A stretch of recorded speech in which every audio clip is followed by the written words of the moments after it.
G'day, Schultzy. Two Ordinary Cops, mate. Coming to you live today for me from Tin Can Bay, Queensland. How are you, Schultzy? Good, mate. I'm sitting down in the same old spot downstairs in my house. Yeah, mate. Well, it's a bit like a man cave down here. So yeah, mate. I'm just sitting here, normal place as ever, sweating away because it's hot here Yeah, in Brisbane. bit warm. Well, I'm in an air-conditioned motel, so I'm sweet. How you been? What's been happening? Well, mate, actually, we've got quite a few people got in contact with us, and some regulars and all that, especially in relation to the tourniquets and all that sort of stuff. But and also like assaults police. I think one actually mentioned he's 6'2". He's only been spat on. Yeah, but he goes, not too many people take a swing at him. I suppose at 6'2", and if you're well built, it can keep you. People won't quite pick on you quite as much. So Yeah, no. People who are willing to assault police generally aren't very courageous. So yeah, it's makes sense. so, but mate, I will give a shout out to first. Oh well, Dean Pitt left a comment on one of our reels and said, loves the podcast and he's from Toowoomba. So shout out, mate. Thanks for getting in contact, and it's always good and positive to hear that sort of feedback. So that's good. Yeah. And mate, we got Malcolm from Police Air Wing. So he sent us a message. So he must have listened to episode 40. Oh, very good. That was the prisoner transfer. Yeah, that's the one. Yep. Yeah. Yep. Well, it's funny we talk about air wing and prisoner transfer because I had an excellent contact last night from Reece Chiswell, who's the current chief pilot at the NT Police Air Wing. So Wow. he'd be after my time. He started in 2017 down in Alice, and I'd left by then. And when I was there, I was sort of more coronial stuff, so I didn't have a lot to do with air wing at that time. I don't know if I've met Reece or not, but he flicked through a pretty decent message, like a fairly long message about the fallout of the air wing incident that we spoke about, where one of the pilots flying back from Yalara to Alice Springs actually had a cockpit intrusion from a prisoner that was being transported, and as a result of that, there was a lot of policy change within prisoner escorts within air wing aircraft, and it's actually really interesting. So I'm just going to read this out because there's quite a bit to it, and I don't want to paraphrase and miss his point. So he sent me the message last night. This is Reece Chiswell. He's going, "G'day, Damo. Start off saying, love the podcast. I'm the current chief pilot at NT Police Air Wing. Listening to the Escorting Prisoners episode was great and was awesome for the Air Wing getting some airtime. Muzza still keeps in touch, and that's Murray Cuthbertson, the legendary Murray Cuthbertson, Yep. who you've mentioned many a time, who was basically just the ultimate fixer of problems. He would get Police Air Wing mobile anytime you needed them, and he was just a magnificent asset to the police force, and especially for those remote members. He also mentioned Malcolm and Trevor, and ironically, that's Mal, who you just mentioned, got in touch with us. So Malcolm and Trevor since moved on. He says he joined in 2017, replaced the pilot who was, I won't name the pilot from Yalara Alice. He hasn't really spoken to me about that, and I don't need to tell his story. So he goes, I remember chatting to him after the event, and then him giving me a prep talk when I applied for the position. For someone who has flown hundreds of prisoner transfers over the years, even for me, it really reinforced that it is perceived as a mundane job, and most often the escorting members are called in on OT and have little to no rest between shifts. Of recent time, the youth remands we have been carrying are proving complex at times, with the rock star attitude and really twitchy body language. We have all the new squads come through Air Wing during their training at PMC, and we go through the grip restraints used, and to this day we still tell the recruits the story of what happened, as well as the new younger generation of pilots we've been taking on board of recent. Also, I believe the mag light in question may have found its way into my bedside table after the aircraft had a rekit, and fair enough too, mate, because it's a piece of Air Wing history, that particular mag light. I think it played a massive role in potentially saving the life of the 4 people on board. I'm not sure if there are other prisoners on board that particular flight, but it certainly saved the innocent lives on that plane that day. And the woman who involved, she wasn't She was injured, but she certainly wasn't killed. So her conduct that day certainly had the ability to cause death or serious harm, and a very high level use of force was justified against her.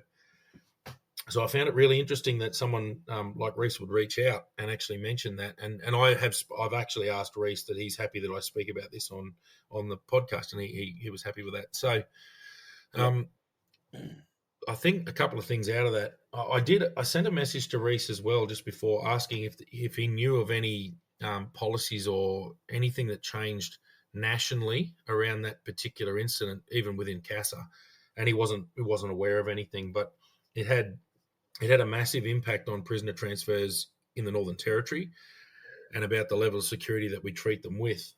He made a very interesting point in that he goes, it's perceived as a mundane job, and most often the escorting members are called in on OT or have had little to no rest between shifts.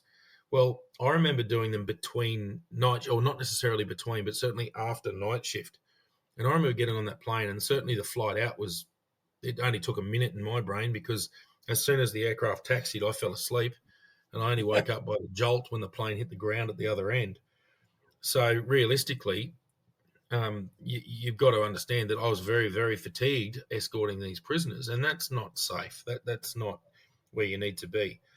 Yeah. I think, having spoken to you about this just before we started, it opens up a really good. I mean, we can talk about the prisoner escorts on Air Wing and how it's so Monday. We've covered a lot of this on the prisoner transfers episode that we did do. However, a really good thing to come out of this is complacency, police complacency in day to day life, and complacency. Not that it affects them directly, but within the public, in thinking that something like a traffic stop is such a mundane, routine thing. Yep. Well, a traffic stop can turn completely lethal really, really quickly. Um, I would say that the William shooting matter, chasing up a missing person who happened to be wanted, well, that's extremely mundane. It might not sound mundane to the average Joe on the street, but for a police job, that is as ordinary as it gets. Yep. So, from very, very basic, ordinary jobs, I know we've sort of touched on complacency throughout this podcast, but we haven't really spoken about complacency in detail. And I know that both of us will have thousands of our own examples of where we've been complacent. Yep. And we can certainly talk about a few of them. But yeah, I also just want to talk about complacency and how that trickles into the job, and how it doesn't just affect operational response. It can also impact on how things like domestic violence matters are attended to and dealt with.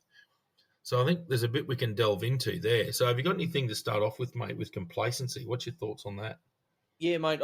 Just something you mentioned before, and I remember talking to some. And look, just a bit of a shout out to the traffic cops. The traffic apprehensions are probably one of the most unpredictable scenarios you can get, because unless you get the information from the person driving the car, or the car or something like that, there's very little alerts. When you go to domestics and all that, usually they're known to police, so you've got an idea of what's happening. But pulling a car over on the side of the road, there is very little information available to you about what potentially could be inside that car. And I know they've spoken about it before. It is actually probably one of the most dangerous things without that you can't be prepared for. So um, so I thought that was. And look, and also traffic cops, like they would pull over hundreds of cars a day. Yeah, And most people are good law abiding citizens, apart from maybe speeding a little bit and all that sort of thing. So I reckon complacency could really creep into like that area very well. But you also mentioned domestics. Now, yeah, I mean, geez. So many, especially when you go to the same ones all the time. yeah, Like the same people, and you kind of you can predict about what's going to happen and how it's going to happen. But I think it's important to not fall into that trap of being complacent, and actually, just I suppose spark yourself up a little bit and liven up. I mean, I spoke about that one where I had to taser a guy, and I like my personal OC spray, my little bloody what is it, Mark 6 or Mark whatever it is. Um, it had no spray in it. Hadn't had any spray in it for a year. I just hadn't bothered replacing it. Mm. But and that's complacency, really. And that's definitely my fault. But I suppose it's I mean, I rarely used that pepper spray. If I was going to use one, I was always using the party pack normally because it had a Yeah. bit more impact. So But the thing about complacency, sorry, I'm just the beautiful relation. I think how people can relate to this, and non-police especially, is that there are lots of people who do jobs that are potentially dangerous. Thousands of different professions in the world can be complacent.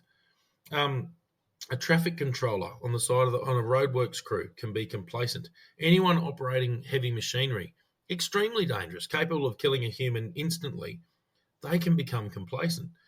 yeah, It's because it's something you do all the time.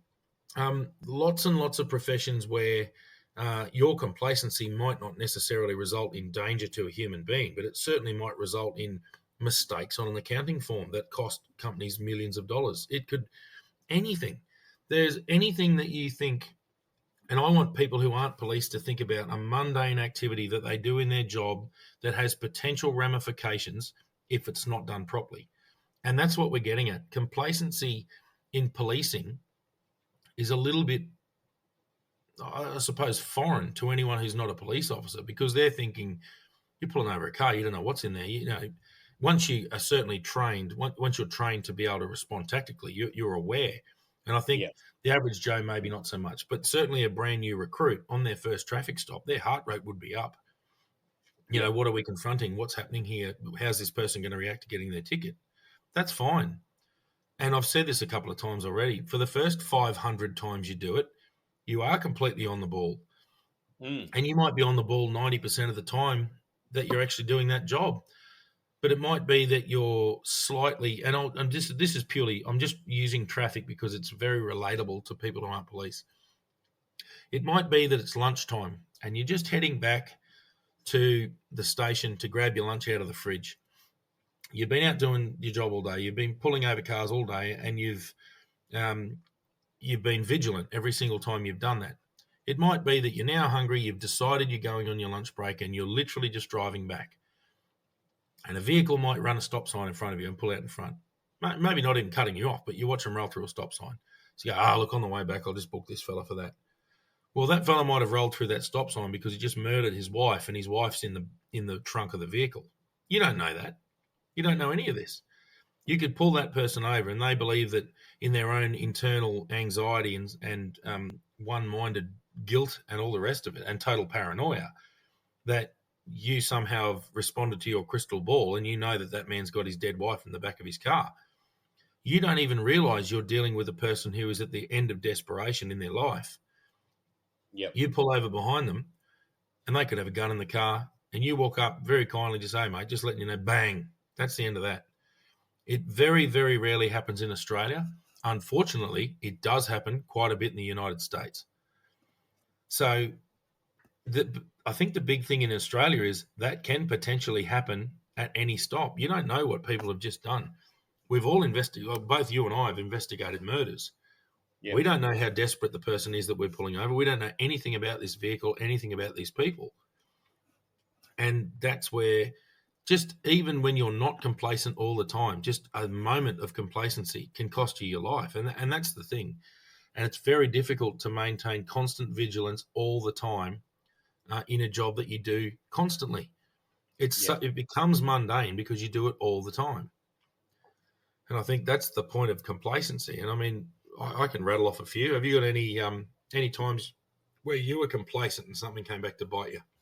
Mate, I'm just trying to. It's funny. I've got some. I've actually got a fairly funny story, so I'll just run with this. And this is, I mean, it was a traffic stop. So what happened was I was working with Tim Laness. I'll give him a shout out. He won't mind me giving him a shout out. And anyway, we're working in Ramangini, but I had to go up to Maningreta to go and deliver something, and I was on duty. He was off duty. And he said, since you're going up there and going back, can you drop me off at the Blythe River and I'll do some fishing? for barramundi. I said, yeah, not a problem. So I dropped him off, which is about halfway. Oh, not quite. It's a bit close to Ramangini, but yeah. So I dropped him off there to do a bit of fishing, and then I went up to Manangreta to do what I had to up there, and came back in about an hour and a half. And I picked him up on the way back, and he found this. Oh, he caught a very nice barra. So yeah, quite a good size. Anyway, so we just threw it in the back of the police cage, and we're just travelling back. And as we turned onto the road that goes into Ramangini off the it's not a main road, but it's a dirt track. Anyway, this car kind of was in front of us. It came up from the southern road, like from the Gapawiak way, and it turned onto the road. And it's just getting on dark, and it didn't have its tail lights or something weren't working. So anyway, I've just said, "Oh, mate, I'll just pull this one over." Anyway, I went to pull it over, and the car sped off. So of course we got involved in a pursuit, which probably went for about 10 kilometres, and finally they actually pulled off. They pulled off the side of the road, jumped out as the car was rolling, and it ended up rolling into the bush, and they disappeared. We couldn't find them, but then we had this car, and we're sitting there going, "What the hell is this? This vehicle?" It ended up like investigations, because so we checked on the system. No, it's registered to a teacher in Gapawiak. We're going, well, that's weird. That's here anyway. So we've tracked it down. It was stolen from Gapawiak about 2 hours earlier, Yeah. and we just happened to come across it, and just didn't we thought we were just doing a routine traffic stop, just checking the lights. But yeah, no, it was that we actually came across a stolen car, and but like that's what you were saying before. That could be anybody in that car. You have no idea who's in the vehicle. Yeah. No, and I had no idea that they were going to run from us. Yep. I mean, the funny story about that was this barramundi was flying around in the back of the cages. We're in this pursuit. Um, and Oh, later on, I took a photo of Tim holding the barramundi up in front of the stolen car. So as completely minced up, probably. yeah. Yeah. What a waste of a good fish. Oh yeah, exactly. But yeah, so when you were talking about that, that kind of sparked that memory Yeah. coming back. But how about you, mate? Yeah, look, obviously I didn't do any traffic work. We did what we had to do as probationary constables, but a lot of mine wasn't necessarily to do with traffic. And I think dealing with investigations and certainly in those tactical investigative roles that I did, say the substance abuse intelligence desk, part of drug and organised crime squad, we didn't really get complacent dealing with that. Every single time every time we kicked the door doing a search warrant, we certainly had our wits about us. But they're not mundane jobs. This is the thing. Complacency comes into play when things are mundane. We did it a lot, but it's not a mundane thing. You know that you're invading someone's territory and doing things that they don't want you to do. And the people involved in that kind of business aren't necessarily the nicest people in the world. So we certainly weren't complacent with search warrants. We had thorough briefings, very well planned responses, and all the rest of it. So that's not so much complacency. I think my next example, so the complacency can come from just having what you believe is a routine interaction with somebody, not knowing anything about that person, having interacted with literally tens of thousands of people beforehand and absolutely nothing went wrong. Yeah. And then you do it one time and everything goes completely wrong. So the other example is not so much an operational safety issue immediately for you, but people in the public often comment on news articles relating to coronial outcomes from domestic violence homicides, where police have had 10 previous involvements with this couple, blah, blah, blah, and didn't do anything here, didn't do anything there. And now this woman's been murdered. And the responses on social media absolutely slaughter the police. And so do the coronial findings quite often. And I think this is where I really want this to be understood by people who aren't police. Domestic violence in the Northern, and forget the Northern Territory, in policing in Australia is as common for general duties police officers as pulling over a car. Yep. You literally go from almost domestic to domestic to domestic to stealing to reports of people drinking to this to that to that. But domestics are just an absolute constant. Domestics have been defined, and we've mentioned this in the other ones we've spoken about. Domestic violence incidents have been defined by law as being an argument between a brother-in-law and his brother, like resulted in nothing. That's actually technically a domestic violence incident. You'll Yep. turn up to that and you'll deal with it. You move to the next one. You're constantly dealing with intrafamilial problems, and a lot of it's not actually violent. It's just people are no longer capable of dealing with the conflict. So what they do is they call the police. And it mightn't even be violent. There mightn't be any physical altercation. It might have been a very loud verbal altercation with threats or whatever else, or not even. Just someone who can't deal with it, who want the police to move people on. And because the parties involved happen to be related in the defined way through the Domestic and Family Violence Act, it becomes a domestic. As a result, you just go to domestics constantly. And this is in every jurisdiction. It's concentrated in the Northern Territory. What can happen is you'll go to a husband and wife who constantly fight, and people think, well, hang on, she's being victimized all the time. No, no, no. She's 50% of the time the offender. They have reciprocal domestic violence orders. They are both victims and offenders in the same on their own particular orders. They have a completely reciprocal domestic violence order. This is going to be completely foreign to anybody who's not a police officer, but this is the complexity of domestic violence. Yeah. You'll turn up to these couple 1,000 times. You'll turn up to them time after time after time, and you'll deal with them. You might arrest one, you arrest the other. You take out both orders, you've got all that squared away. Then one day you turn up and either he or she has been murdered.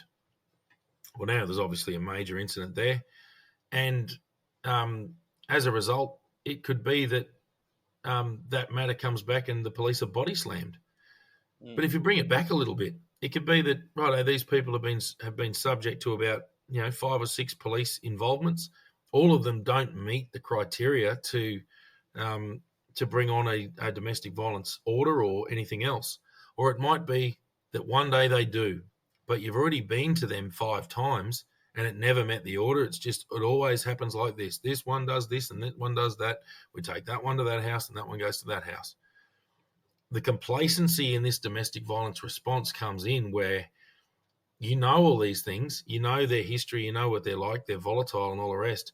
And one day when there's something when something does occur that triggers the need to take out an order or to do what you need to lawfully do under the law, you don't do that because it's like, oh, we're only going to be back here again tomorrow. It's just the same shit, different day. And all of a sudden you're dealing with a homicide and the police have now left open to criticism. And that's a different level of complacency. That's the complacency that costs lives because you haven't, on this one particular occasion, out of just sheer mundaneness, just sheer turning up to these people all the time. And this is completely relevant to anyone in the Northern Territory outside of, I would even say everywhere, because you've got your repeat customers. You know who these people are. Every shift knows who these people are. And the one day that you don't do your job completely properly because you've got something else on your mind, you might have another job that's outstanding, or it might even be that you're being called for another job, any available unit.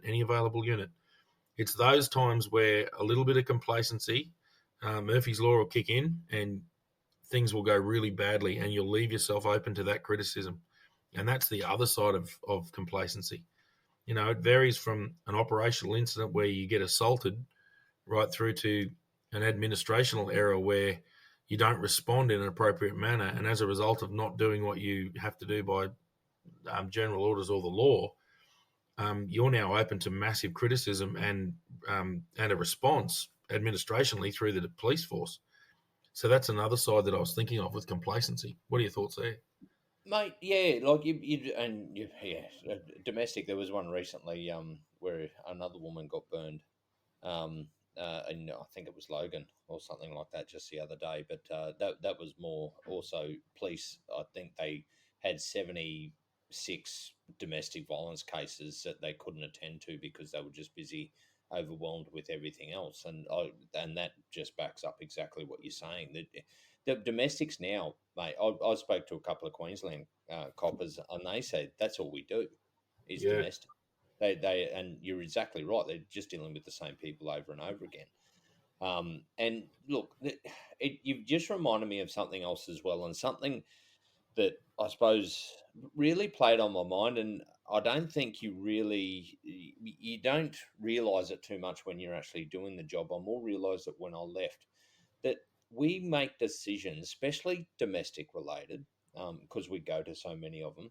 We make decisions every single day on people's lives or how we're going to resolve this situation. And it can be one small thing that is slightly different from the run of the mill. And it doesn't even really mean you're being complacent. It just means that you can't predict what somebody else is going to do. And that could be the time that they murder them. It's like I just remember thinking back a number of jobs, I would continually check myself going, oh shit, I don't know, like something else could go wrong here. Have I made the right decision? Or, have I been too hard?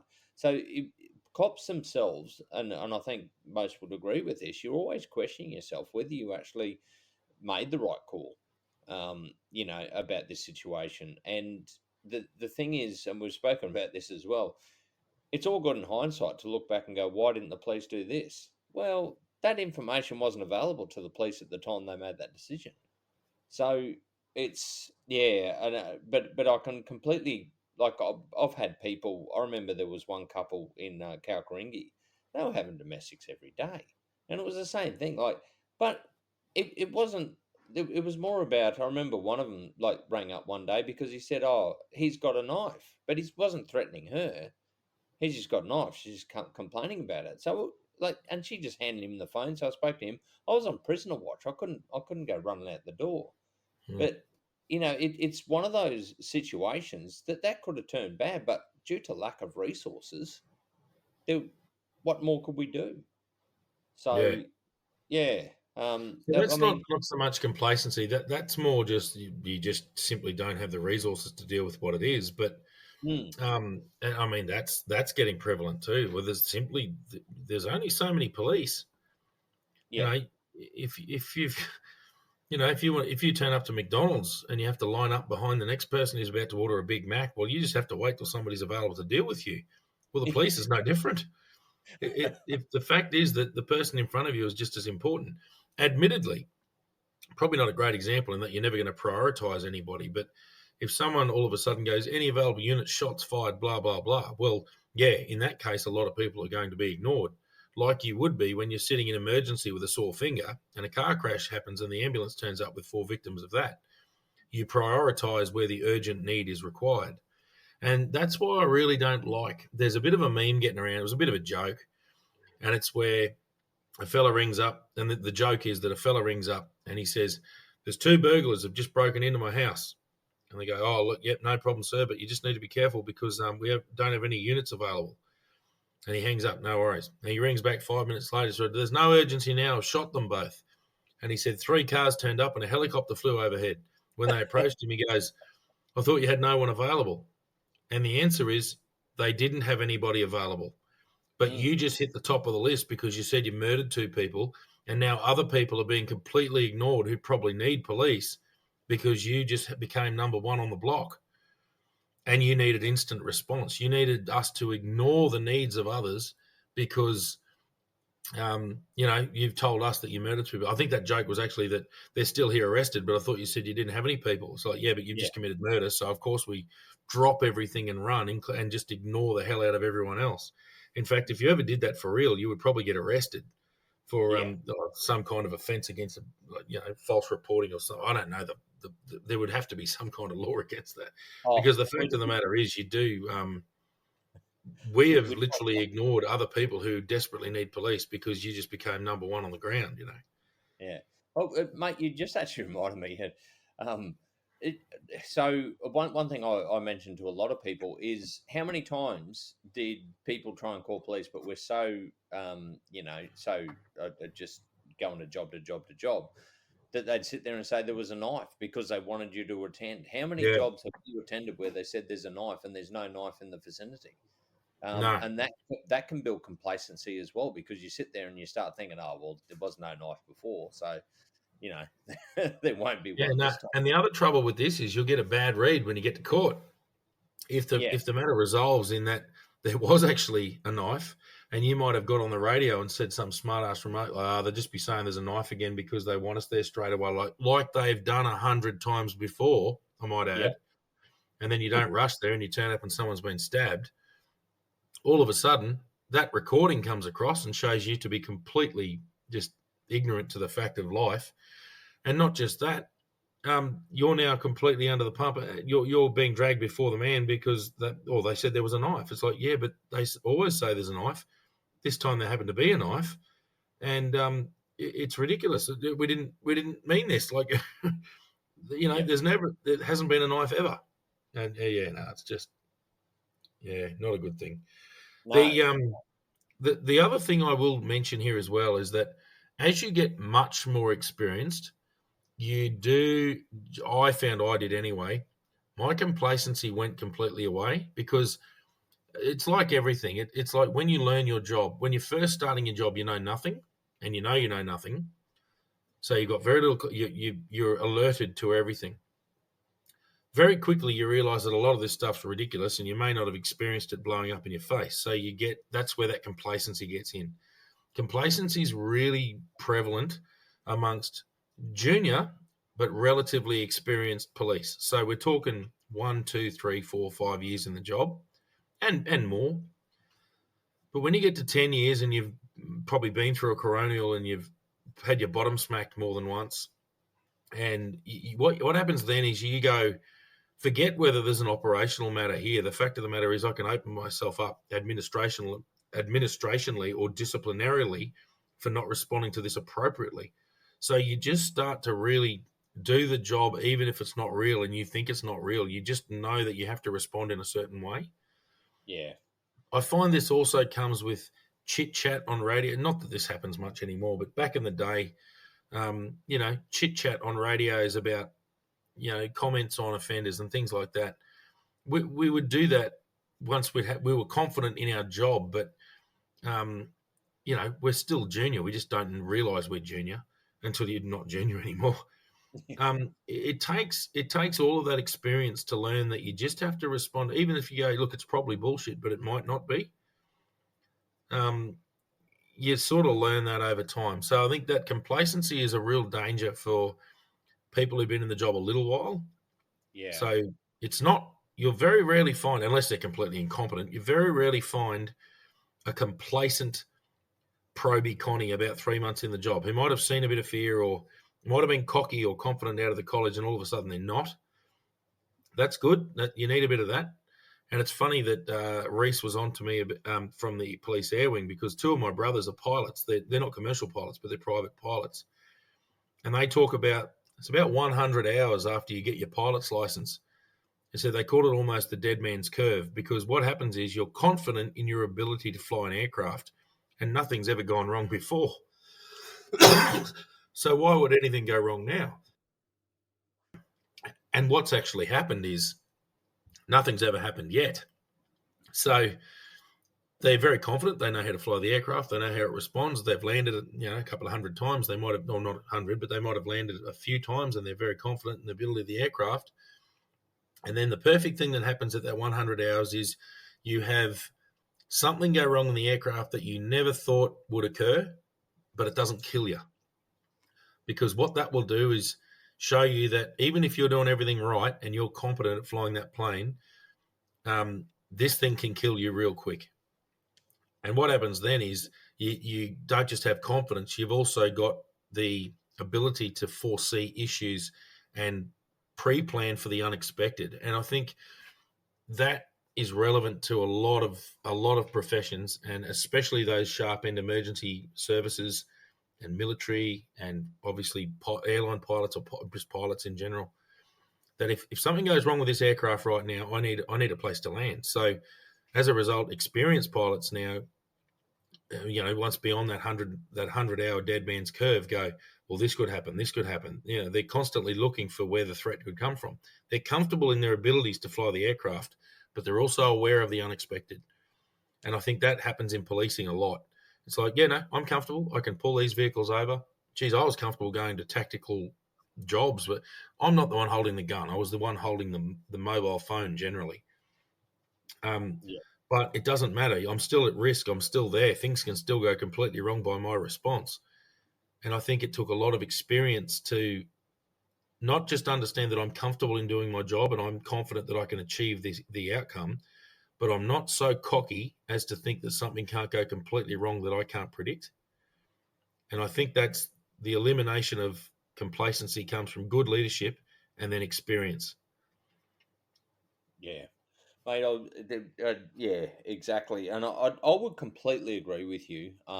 Yeah, because I found even later on, you don't react to things the same. You react in a well. I mean, I thought there was something wrong with me because I was so calm when I'm reacting. However, you do a lot of because you've learnt lessons from the past.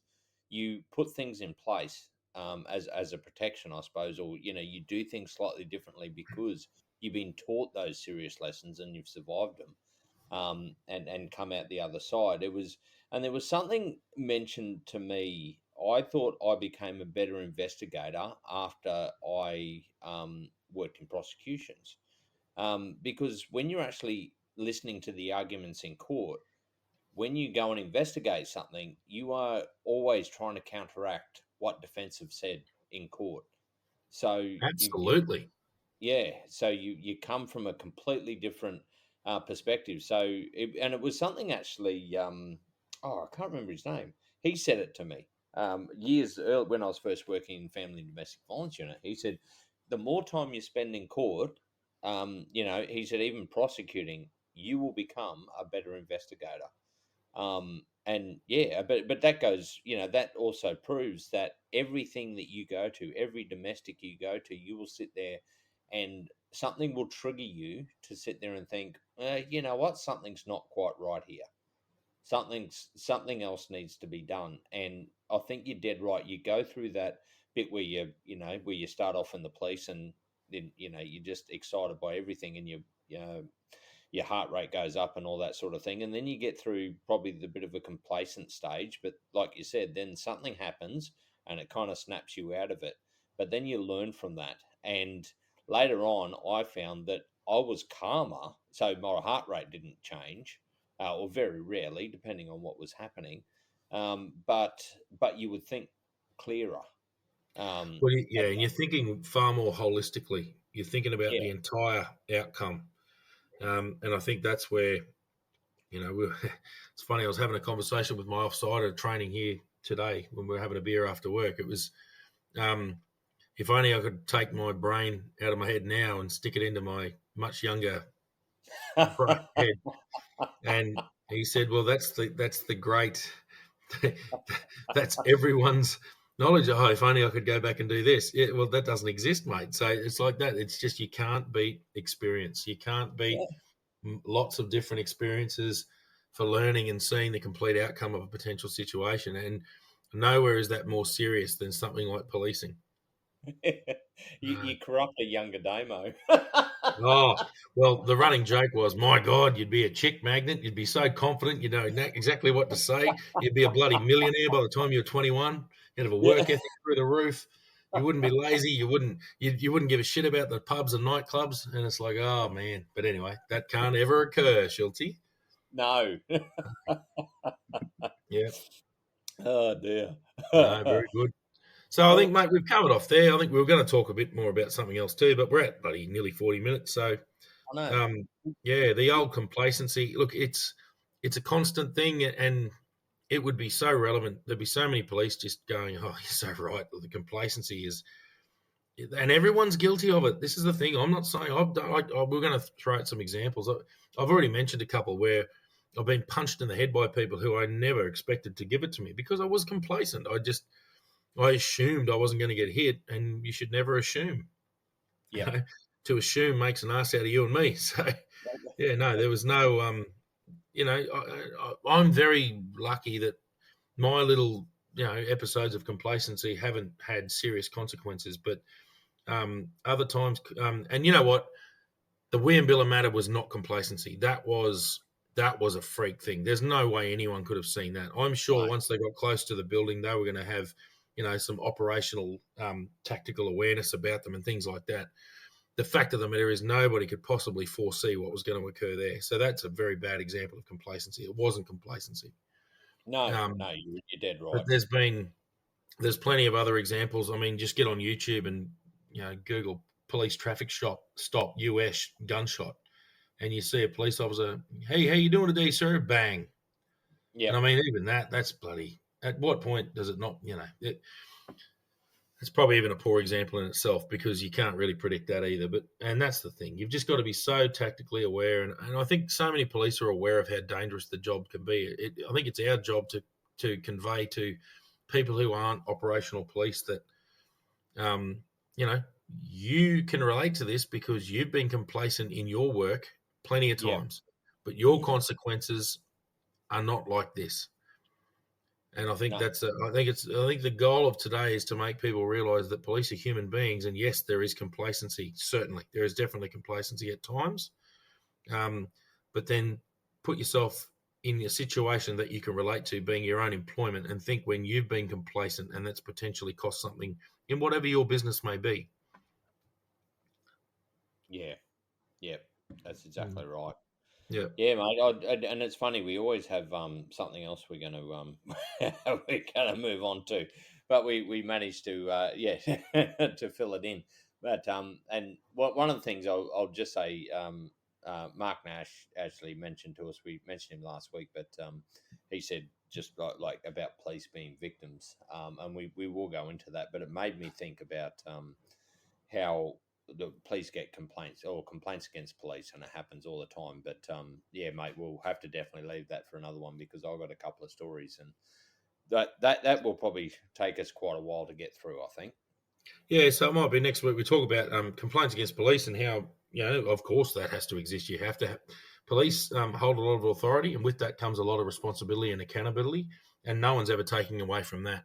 But I think one part of it that we might talk about next week is the fact that that complaint system can be used by defence lawyers, can encourage their clients to misuse the complaint system in order to try and take the heat off them. And that's certainly something I experienced firsthand. And I know that there's plenty of stories about how complaints against police can be quite often extremely overzealous, and no other employment that I'm aware of is held to that same level of account. So we'll talk about that next week.